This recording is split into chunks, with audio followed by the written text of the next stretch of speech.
বন্ধুরা আমি চলে এসেছি আবার আজকে ওদেরকে নিয়ে। দেখো আমার টুকটুকি, ওদের নাম হচ্ছে টুকটুকি। টুকি হচ্ছে মেয়েটার নাম, টুক হচ্ছে ছেলেটার নাম। দেখতে পাচ্ছ ওরা দেখো মুখে খাওয়া নিয়ে এসছে, খই নিয়ে এসছে। অ্যাকচুয়ালি খইটা নিয়ে এসে জলে ভিজিয়ে খাই। দেখো ঠোঁটে লেগে গেছে, কোনো মানে ফিলই নেই যে ঠোঁটে লেগে গেছে। ঠিক আছে, তো যাই হোক পরে গিয়ে ওটাকে মুছলো মুখটাকে। তো বুঝতে কি পারছো ওরা কোথায় আছে? ওই দেখো আবার খাচ্ছে। বুঝতে পারছো না? না, অ্যাকচুয়ালি ওরা কিন্তু বাইরে নেই, তাহলে কোথায় আছে একটু বোঝার চেষ্টা করো। দেখো বুঝতে পারছো কি না? পারছো না, ঠিক আছে আমি বলে দিচ্ছি। পেছনে দেখো দরজা দেখতে পাচ্ছ, একটু প্রিন্টেড একটা চাদর দেখতে পাচ্ছ, তাই না? এটা বোঝা যাচ্ছে তো।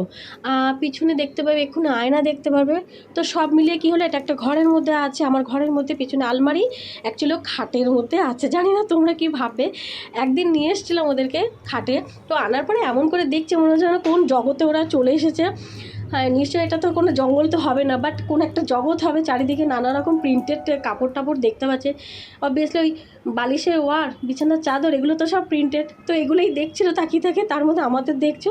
তো খুব মস্তি করছিলো সেদিন। তারপর থেকে একটু একটু করে ওদেরকে নিয়ে আসি। একটা জিনিস তোমরা খেয়াল করবে, এখানে দেখবে এখানে খইটা ওরা মুখে নেবে, খই দেওয়া হয় ওদেরকে, খুব পছন্দ করে ওরা। ওদের যে দানা ওটা তো খায়, তার সাথে কটা খই দিই। খইটা দেওয়ার পরে ওরা কী করবে, টুকরো টুকরো করবে, মুখে করে নেবে, আবার ওটা নিয়ে জলে ভিজে খাবে। এখন দেখো কি করছে, দেখো একজন মুখে নিয়ে আছে আর একজন মুখ থেকে নেওয়ার চেষ্টা করছে। ওটা কে নেওয়ার চেষ্টা করছে? ওটা মেয়েটা।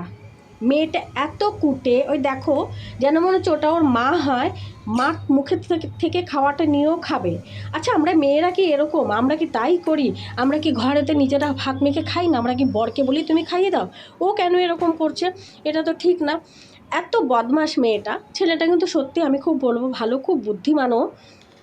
তবু এক এক সময় দিয়ে দেয়, কিছু সময় ও শেয়ার করে না, খাওয়া মুখ থেকে দিতে চায় না। এই নিয়ে একটা ঝামেলার সৃষ্টি হয়ে যায়, এত মারামারি হয়ে হাঁড়িটার ভেতরে গিয়ে এমন করবে নিজেদের কথা নিজেরা শুনতে পায় না। জাস্ট জিনা হারাম। তো যাই হোক, তো যেটা বলছিলাম, আমরা যখন ঝামেলা করি ঘরেতে, মানে আমি আমার বরের সাথে, তখন কি আমার ঝামেলাকে মেটাতে আসে না? তো আমি ওই জন্য যাই না ওদের ঝামেলা মেটাতে। এক সময় দু সময় একটু চিৎকার করি চুপ করার জন্য, এই যে তোরা চুপ কর, তোরা অনেক ঝামেলা করছিস, এবার চুপ কর, একটু মিলেমিশে থাক। তো যাই হোক, কিছুক্ষণের জন্য চুপ থাকে, আবার সে আরম্ভ হয়ে যায়। আবার দেখো আবার কি এখন মন হচ্ছে একটু এসে দোল খাচ্ছে। ঠিক আছে, আর একটা জিনিসে ওদের খুব মানে পছন্দ হয়, যেটা তোমরা দেখেছো হয়তো আর আগের ভিডিওতে।